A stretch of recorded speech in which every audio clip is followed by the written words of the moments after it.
Hi, I'm Sanera Madani, and I'm a mom of two, a daughter of an immigrant, and an unlikely entrepreneur who went from scaling an idea to a billion-dollar business. Yes, a billion-dollar business. Along the way, I learned that less than 2% of female founders ever hit 1 million in revenue, and I became obsessed on a mission to change that. I believe that there is so much gatekeeping in business knowledge, and that we as female entrepreneurs should be learning from other female founders and leaders who have broken the statistics. Since I never went to CEO school, I've had to learn it all the hard way, but you shouldn't have to, because we believe that you deserve to have it all. And honestly, nothing bad happens when women make more money. Grab a seat because class is officially in session. Welcome to CEO School. Hello, everyone, and welcome to CEO School. I'm your host, Sanera Madani, and today I have a treat for you, a very sweet treat. I have Diana Jarrar, who is the founder and CEO of an inspirational brand called Magic Dates. And when you hear her story, you're going to hear why it is so absolutely inspirational. And personally, I just love the product. And if you haven't heard of Magic Dates, you should turn on your TV and tune in to one of the latest episodes of Shark Tank. Diana got to pitch Shark Tank this last year in 2022. And this product is just so incredible. With flavors as rich as the culture and history it's derived from, Magic Dates is her way of reconnecting with her family's heritage and sharing it with the world. Having grown up in Syria, Diana is no stranger to dates, an ancient Middle Eastern fruit. Stemming from her intimate connection with the refugee experience, Diana and Magic Dates are proud partners of the Karam Foundation, a nonprofit based in Chicago. Karam means generosity in Arabic, and their work is nothing less. With the help of Karam, Magic Dates is committed to supporting those most impacted by the Syrian civil war, especially the youth. Diana currently lives in LA and enjoys celebrating her Middle Eastern roots through dinner parties and tastings with Magic Date's newest date flight. Diana, welcome to CEO School. That was a beautiful introduction. I've never heard it said better. Thank you so much for having me. I think we're on episode 250 now at this point, but the amount of I feel interviews I've done, I think you get better with practice. But I also just love your story. I'm so excited for today's episode. And I'm especially excited because, ironically, actually, the audience won't get to hear it today, but today is actually Giving Tuesday. And, Giving Tuesday is a day, that we have in America that we use this day to give our time, our dollars, our resources to support nonprofits that we all want to support and love and don't necessarily need a day to make an impact. However, it is a good reminder on Giving Tuesday to kind of take the time aside to see, who we're supporting, how we're supporting, and we're just so fortunate with so much in today's world. And that's how the world goes round, is we have to give back to others. And so today is Giving Tuesday, and I'm just really excited to have you, not only to hear about your story of the company, which we're going to get into. I want to learn everything about Shark Tank because that is totes really cool. And I don't know why I just said totes, but it's end of day. And lastly, I also want to talk about the giving component and the impact component. So Diana, lots to talk about. We've got 30 minutes of a power hour. Tell us your story. How did you find Magic Dates? I talk fast, so let's go. I'll get a lot done in 30 minutes. So Magic Dates was truly born out of my heart. It was not a venture where I wanted to come in and make money, or that was never it. It was just really something truly that I was connected to, and I got to the point of wanting to be in the food space also serendipitously. So it all just felt very organic and synchronized in a way that I couldn't have planned. But when you're paying attention and listening and just really tuning into what it is that you're, I think, meant to do, a lot of beautiful things show up. So for me, my background is marketing. I studied marketing, and then I started doing a bunch of things, and a lot of them were within the food space. I started a catering company at some point, and also started private chefing because food was just always such a big part of my life, and I loved cooking. And it's funny, being Middle Eastern, I definitely had a little bit of this resistance to it because there's definitely that domesticated ideology around cooking and women in the Middle East. Yet I just loved eating and I loved making food and loved sharing it with other people. So I had this like battle happening internally. And I quickly realized it wasn't just being in the kitchen that I wanted, to explore. It was beyond that. And I was at a crosspaths in my life in 2016 where I wanted to go to law school. I had taken my LSAT and I wanted to study international human rights law. I just felt like I really needed to contribute to the world. I'm Syrian and Palestinian, so I'm no stranger to the arduous path that one has to take to get to where they're at, not only through my story, but really just through my culture and like people that I know directly or indirectly, and this the environment that I grew up in. And so I wanted to go to international human rights law school. And at the same time, I had a friend approach me. He was working with this company and they wanted to um, develop a vegan recipe for one of their products because their product was not plant-based as it was. And he just knew that I was a recipe developer and I was comfortable in that space. And he asked if I could help them with that. And it was just that little taste that I had in the food space that made me just fall in love and realize that I can have this kind of cerebral, like critical thinking, strategizing part of my brain and my creative brain kind of merge. And he asked me if I would want to start a company together. And that's where Magic Dates was born before it was even called Magic Dates. And I am a solopreneur now. Well, actually, I was up until recently because I do have a partner now, but we'll talk about that later because Okay. it's related to Shark Tank. I love it. So So then that's the that's how that beginning. was the start of it. And then you started this company with a partner. And tell us about like the growth of Magic Dates from obviously starting. So you had background in marketing, you understood how to do like food and recipe mixology or ingredient like recipe creation. You use that, you helped a friend, had this crazy concept. But we all know that ideas don't make you an entrepreneur, execution does. So, how did you execute upon this idea and take it from what was happening in the kitchen to Shark Tank? Yes, so I'm a truly grassroots entrepreneur because I did not have experience in this prior to starting Magic Dates. And so I was learning throughout the process. So I have, I'm going to yeah, pause you. Did you ladies hear this? I did not have prior. None of us do. I think that's like the biggest myth is that you have to have this perfect pedigree and background. And there's so many entrepreneurs that listen, like that ask the same questions of, but I'm just getting started. Everyone has to take the first step. So I didn't mean to pause you right there, but you didn't have the experience, but you figured it out. yes. And I'll tell you that. I mean, that might play, I think for a long time, that probably did play against us as women because if you're pitching to angel investors or VCs or whatever it might be, and they look at you, especially as a female solopreneur, there are things that they're looking at there that they won't even verbalize. But like, I'm in the reproductive age now, I am married. And so clearly that's a path I want to take at some point. And like a man won't tell you, I'm not going to invest in you because you're going to get pregnant and you're going to, your business is going to go to shit, basically. But that's happening in the back of their mind. And then I heard it in so many different ways from people who wanted to give me honest and candid feedback. And it just really hit me that, like, wow, damn, there's so many things working against us as female entrepreneurs that we're not even aware of because they'll never really be verbalized in that way. We just know it. Like we just know that that's what it is. So a bit of a side, track. And thank you for kind of highlighting that. At the end of the day, you'll find people who resonate with you, and there are more of us in this industry, and there are more female investors as well that will give you the chance if they believe in you. So, don't worry about all that. Just do I it. love Just do it. whatever it is that you're called to do. This is the same advice, literally, even the last, like every single podcast that we record, it's like the same piece. Like it is just harder for us. It is because it is a man's world. Like that is what it is. And there isn't, there's a lot of biasness. We've all gone through it. But I think the biggest advice that almost every successful female entrepreneur gives is just to keep going, like just cancel out the noise. If it's not you, it's the next one. It's the next one. It's the next one. And that resiliency is really, really crucial. Yeah. And, just have the people around you and the structures and the rituals around you that you need to, that will help you keep grounded and kind of help you keep going because it needs to come from your inside, from, internally. It can't be external validation because that'll get really, really, just it'll wane at some point. So it has to be something intrinsic.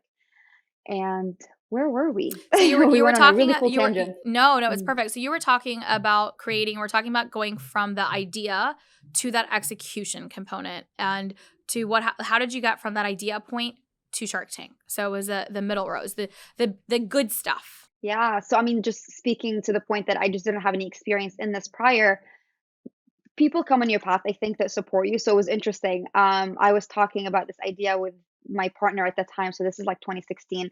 And we were at a coffee shop here in Brentwood in LA. And I said something along the word, I said something like innovation and like we need to be innovative in the food space, something along those lines. And then that caught the attention of a person that was there at the coffee shop. And he just started chatting me up. And it turns out he was like an innovative consultant. So long story short, he became my first mentor.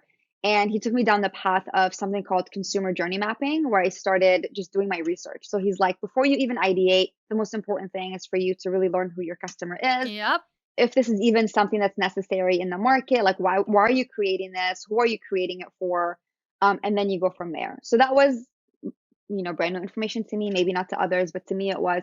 And even to this day, I feel like a lot of people want to create something just because they're excited about it or interested or they think it'll do well. It's really important to back that up with real data and insight and just speaking to people about it. I agree with you. It's the first module in CEO school. It's like knowing your like ideal customer. And I don't care how many times I still go through that exercise. Every time we launch a new product, a new offer, a new anything, it's like you have to go back to the drawing board. So it's never like, I think like the biggest nuggets of information are still the old ones that you just have to keep in practice of like reusing. So that's amazing advice. You have to know your customer. So true. So you got to know Yeah, your it's so customer. true. Yeah. And that ties into marketing. I love that you said that because I think we get really excited about all these new tools like social media and TikTok and all these new things that come up, but like human psychology and human behavior doesn't really change. It's just that the medium and the tools change. So you just have to kind of stay focused on those Yes. like basics. So that totally kind of goes into what you just said about keeping it simple and going back to those basic fundamental rules of business. So how did you get it into production and how did scale happen, right? So can you tell us a little bit? So Magic Dates is a actual, if you want to just talk about the product itself, where can we find it? What makes it different? And then how did you actually scale from a manufacturing component to getting distribution? One thing that we love here at CEO School is not just the inspiration, but I'm sure there's many women that either have a consumer packaged goods company or want to have an actual physical product, whether it be food or not, but just scaling that in distribution and manufacturing. So I'd love for you to take us a little bit deeper in your CEO behind the scenes. Yeah, so continuing along that same thought process and energy of really just getting more market insights and research. I started the farmers market, and that was just a great way for me to in real time get that data. I know people get excited about like blowing things up, quickly, whatever it might be, Oh, I whatever love product that this. might be. And I probably had that mentality a little bit too at the time because I just wanted to get to the next step, and I'll can probably share more about the expensive I lessons that I love it. learned. I love it. I love it. I love it. We have a saying here at CEO School, and we say, show up until you blow up. Like Oh, I love that. you can't just blow up. Like you have to show up, right? And people Yes. forget that. People just expect it to be from here to, oh, it's $1 million business, $1 billion business. Oh, I'm featured here. I'm doing like, no, you have to show up. You have to show up like Diana did at the farmer's market before you get a contract with Whole Foods, right? Like you have to go through the journey. You have to show up until you blow up. And that's what you did. You started at the farmer's market. I love this. Sorry, I'm getting And excited. no, I love that because like the journey changes you. So that's the thing. Yeah. Like the reason you keep showing up because you keep getting knocked down and you actually have to keep getting up a lot more times than you think you do. Like at some point you think that's the end, and it could be for a lot of people, and that's why like 90% of food businesses fail or something. Because the truth is you do not get knocked down a lot. And I think there were so many opportunities for me to have done that. But there was just something, again, for me, this is a mission. For me, it's about using dates as a symbol of cultural connection. It's beyond the product. Just speaking to the product for a minute, just so I can explain Yeah. what it is that we do. We wanted to spotlight dates. So we're called Magic Dates. We wanted to use dates as the hero ingredient and have it be front and center because of its nutritional powerhouse and its just deep resonance and history in the Middle East. And I think because of its journey, the date made it here to Los Angeles and to the United States a little over 100 years ago vis-a-vis a cultural explorer. So I just love also that journey of like the immigrant, and it Yeah. resonates with how the date palm got here. And I love that. Um, but yeah, there's a whole process to it. But with our product, it's plant-based, it's gluten-free, no added sugar. So one of our biggest values is it being no added sugar, no sugar alcohol. So it's going to be gut friendly, it's fiber rich, whole ingredients, your body will love it. And just after the farmers market, the process for us was really just getting to the like first 30 doors. I started door knocking. I mean, this Oh, truly was a pounding the pavement I moment for love me. it. And I was going to those first juice bars, yoga studios. One of our very first accounts was actually the coffee shop that like I would go to myself every morning and get my tea and coffee from. So really like start small and think big. Like start small. It's in your community. Where do you live? I happen to live in LA, so it's really the ideal place for something like this to really incubate a better for you food brand. At the same time, it's very competitive here. So very quickly you find out whether or not people are resonating with your idea because there's so much other competition. I feel like you're speaking my language. I mean, literally, so the unique value proposition for your product and what makes it different, it's kind of like it's not just it's the story also that goes with it, right? I mean, there are other date companies. I'm sure that they're also, I mean, dates are naturally, I eat dates just naturally in our diet as I'm Pakistani, and we just have dates in like, you know, in our diet already. I would say so you have this unique value prop, but it's also the storytelling of the product itself. Like you went through that journey. How did you get that storytelling to go land? So you were literally going door knocking, getting this product into the hands of everybody that you can get it into. And it wasn't just about like the healthy date, it was a story behind it. And your story was powerful enough, and I really do want to understand how did the Shark Tank happen, and how what was that experience like in that storytelling of your business? So this is where the juiciness starts, okay? Ooh, Because our okay, juiciness. storytelling was an evolution, and I swear we are a case study in branding and storytelling of before and after. What happens when you don't tell your story, what happens when you do tell your story. And things happened very quickly. The shift happened, just the delta was just incredible. So even though I launched a product with that intention in 2017 at the farmers market, you know, brick and mortar, local stores, all that, I truly wasn't actually getting to the heart of the story.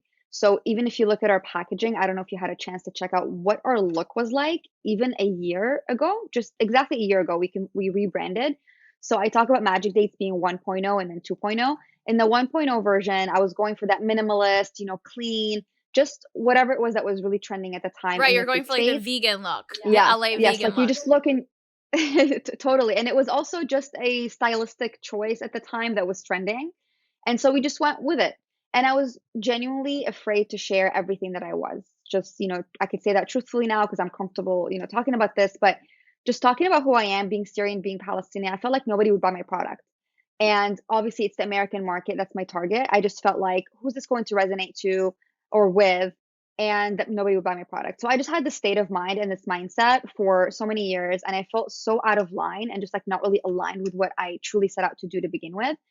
And then I just had this like evolution really around 2020. That's why I say the process changes you, like showing up changes you.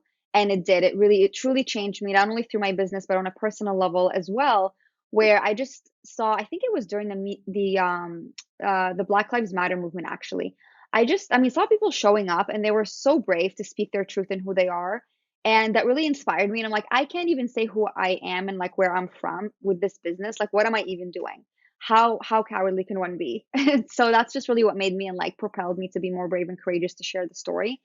And the rebrand actually was born from that. I love And that. so yeah, and it was my fourth time applying to Shark Tank, and they did not even blink an eye the first three times. And it wasn't until I completely just let loose and was myself during our audition tape that I finally got that call and moved through the process. Oh my God. I mean, there's so much to unpack here. First, thank you for telling and sharing your story authentically. And I relate to this so much because I'm Muslim Pakistani. And I think growing up in America, like I always struggled between there's so much to talk about, like when you have like another brown woman on the show, like I feel like we could sit here for hours, but just like when you have this identity crisis of like who you are, you're trying to belong in this world, your parents are like of like immigrant descent, so you're trying to fight like you're like one foot here, one foot there, and you're actually nowhere. And so there's like this huge identity thing that takes place, at least it did for me. And you're also like ashamed with like your white friends and your like American friends of your identity, and it's because you're trying to fit in. And I think that's also what's happening for women in business today is we're not leaning into our feminine energy, are the skills that make us successful, our story, our ability to like attract like people and like all the things. because we're trying to fit in. And it kind of takes me back to like your story here. And I love that you went with something that was like trendy. That was what you were trying to fit in. You were trying to get your brand for like the LA consumer who wants is health conscious and all. And that makes sense. It's like very like logical. Like you didn't like, it's very logical. And you didn't even think like the whole purpose of the date that only arrived 100 years ago, which is crazy to me. I thought it was going to be like so because date is it's not one of the most like the longest foods that are on the planet. In the Middle East, yeah, in Mesopotamia, it's an old world fruit, and it was domesticated thousands of years ago. Yeah. And it still grows in the wild, but this is in more like eastern parts of the world where we come from. Exactly. But it came here just pretty recently. It's so recent. So I never knew that. So like such a cool fact that there's like this new cool fruit for America that's been around for thousands of decades. And it's from like your home and it's so connected to like all the things and you never shared that in your story. And I love, that's like my favorite part is that you pitch the same people to Shark Tank 4 times without that story and storytelling and showing like changing that packaging, showing your culture. And now it's like cool and blue and has like the Moroccan feel and theme. And it's like, it's you, right? It authentically is Diana Jarrar, right? It's authentically what it's like. It is an authentic magic date. And that just even in packaging and the story and your story is what landed you that opportunity at Shark Tank. Not the product, It the story. absolutely did. It's not just the product. And that's the thing is like, especially in the food space, because food is so emotional, there's such an opportunity to speak to causes and things you care about outside of the food itself, outside of whatever it is, because it's a relatively low barrier to entry where you can have that kind of conversation that doesn't feel so threatening because food is so universal, and because it's something that everyone, enjoys. Um, and I love that you talked about the femininity. That's incredible because I feel like my entire life, and maybe a lot of women who are listening to this podcast, to your show, would resonate because of this like CEO sort of like mentality and ideal that we have. It tends to be very masculine. And I think I embodied so many masculine traits for really my entire life up until 2 years ago, I would say. Just being also an older sister, I have 2 younger brothers, growing up in the Middle East, there's like this stuff exterior. And we just don't listen to our intuition. We don't listen to what it is that's guiding us internally. And yes, there are formulas, and we talked about that earlier about business, just rules and like foundational, fundamental things. But there's also this added layer of intuition that we have as women that is actually like magic and so powerful and just incredible. I love it. This is exactly what I want everyone to hear. It's trusting your gut. It's trusting that intuition. It's going for it. It's leaning into the things that make us so uniquely us. It is our most best authentic self. And that is the kind of CEOs that I hope I hope my daughters get to be naturally one day. So what happened at Shark Tank? Yes. Well, you're their mama, first of all, so I'm sure they will. They're cool. Yeah, so Shark Tank was quite a journey. It's something you just dedicate so much like resources and time and energy and like emotional space for, because it's not until you actually see yourself on TV airing on that night that you know that your episode will actually air. And everything that could potentially derail us happened, like for me, up until the point where I thought I was airing in 2 days. And then we actually got rescheduled and we were preempted by a Russia Ukraine special that week.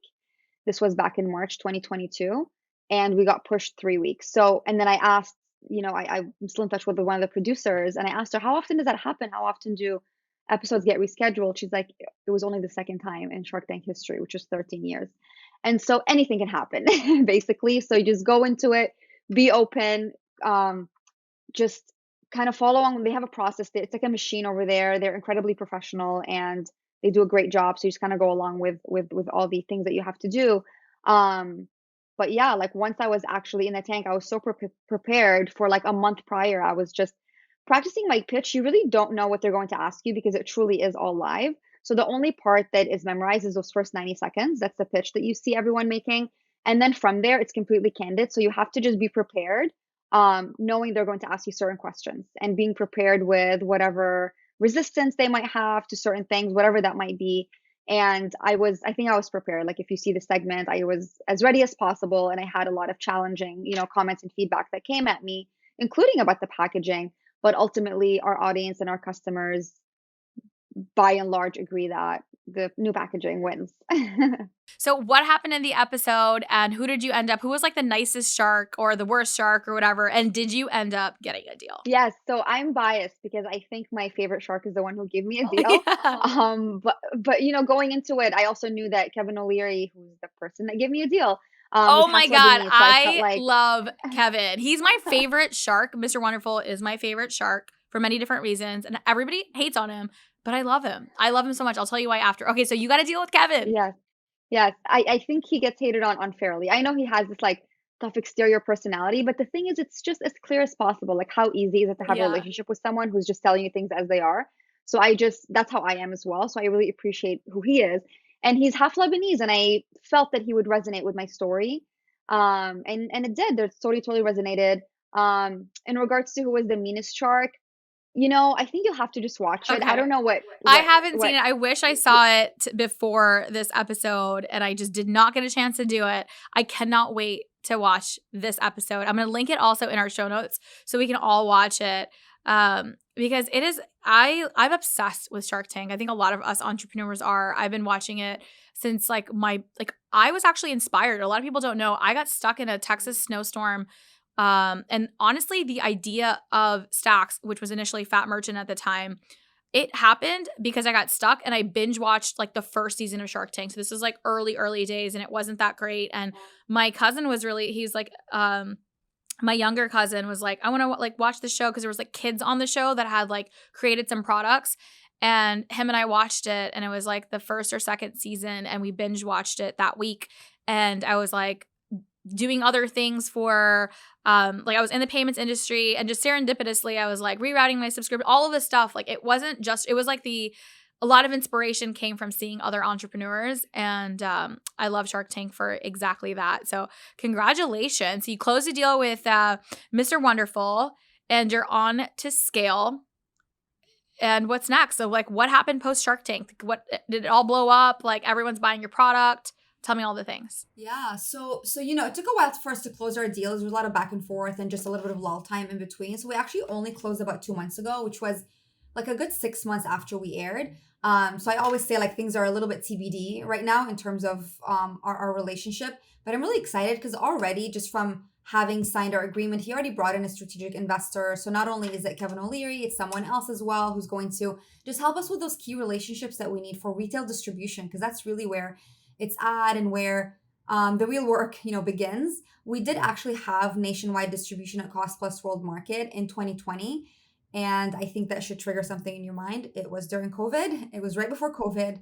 And we actually launched our chocolate covered SKU, which was brand new at the time at Cost Plus World Market.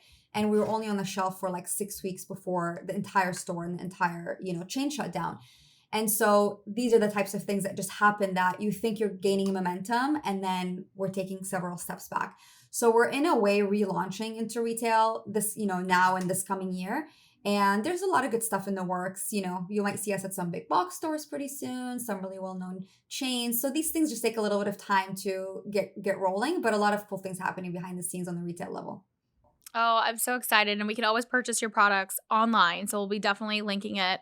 And Diana, I love this story so much because of so many different reasons. Of when you share your story, you're authentically you, like everything actually does change. I feel like that was the moment for me as a founder when I went from founder to CEO.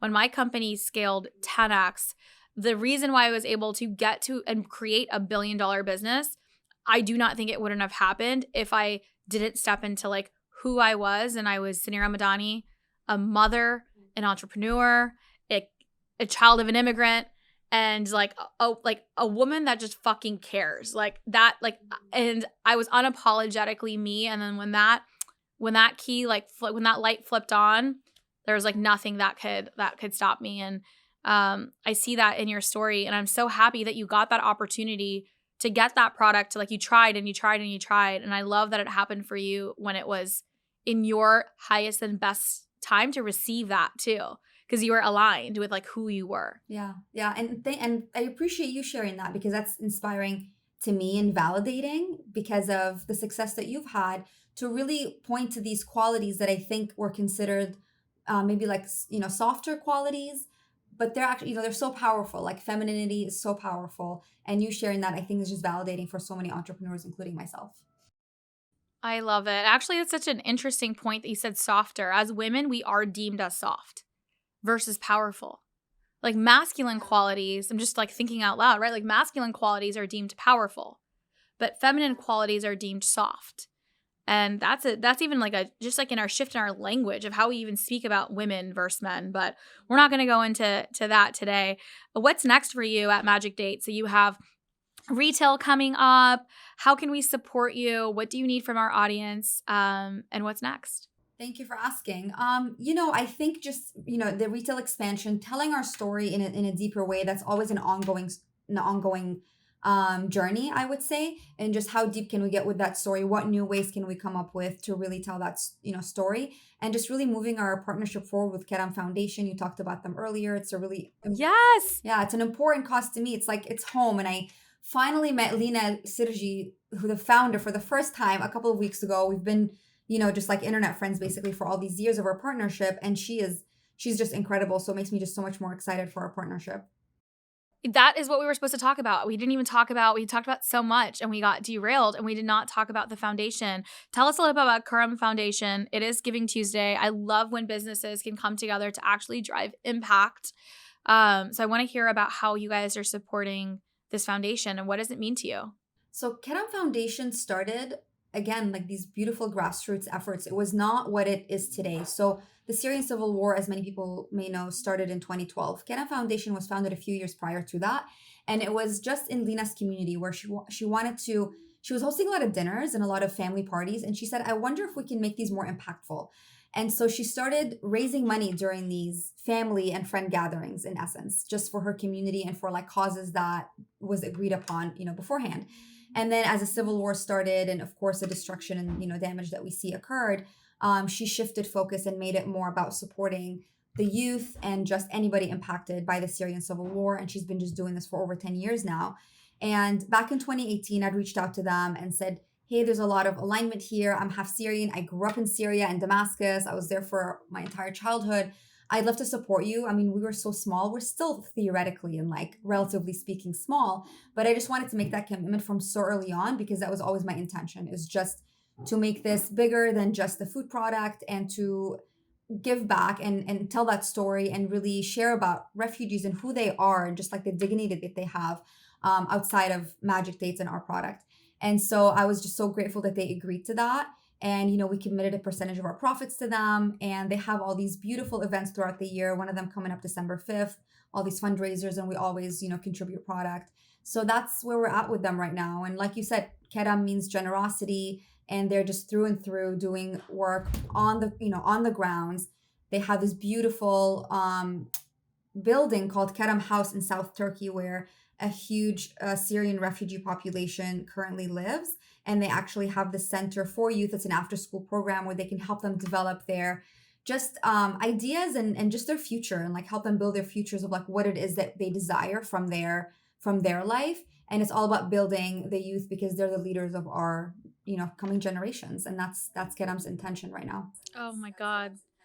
My heart is so full. And I know every single woman listening here today, every single person listening here today probably has the same goosebumps as I do. And this is what women do. Like if you look at the businesses that women create, like not like literally it doesn't have to be for impact. You can create a business to create a profit and that's okay too. But almost every business, every single CEO that I have brought on to the show shares whether it in some capacity is driving this. They really, really care and they care so much. And that's what has made them successful. And Diana, I'm so excited to follow your journey, your path in entrepreneurship as a friend, as a fellow CEO, and our whole audience is here to support you, root you on. So I'm going to link everything into the show notes. Congratulations on all the success. Please tell Mr. Wonderful that he is my favorite, by the way. So he is my favorite. Tell me why. You said you're going to tell us why. Oh, why? Okay. I think that he has actually like hilariously self-deprecating. And so you could see right through that he's actually not an asshole. So I actually think that's like one of the reasons why I just love it. I like that he's consistent. So I like people that are consistent and like how they show up, what they say. So you can always expect a royalty deal from Mr. Wonderful, right? Because it's just expected. 2, I actually think that he's smart in the way that even with his deal structures, he always thinks about, like, he's never like other sharks are, sometimes I feel opportunistic or have a lot of groupthink. So I feel like he's individual, like he thinks for himself and doesn't have a groupthink mentality. And then I do like the way he thinks about, like he's not greedy with the entrepreneur. And people assume that the royalty part of it is more greed, but I actually think it's the opposite, because equity is what costs you the most in the long run. It's not paying back the investment. And so the royalty is just a way to, it's like, let's say it's $100,000 deal and he takes a quarter off of your product for however long it takes for the royalty. Sure, that's like limiting in funds, but as an investor, he's probably already finding you that capital. Like you can't doubt that there's already the capital that he needs to fulfill that investment anyway. So that quarter that you're paying back, like it's cheaper for you to pay that quarter than to have 25% more in equity that another shark is going to take. So I do love that for like number 3. And then lastly, I've got 2 more reasons on why I love this whole episode. Now is Carlos, episode 2 from this is why I love Mr. Wonderful.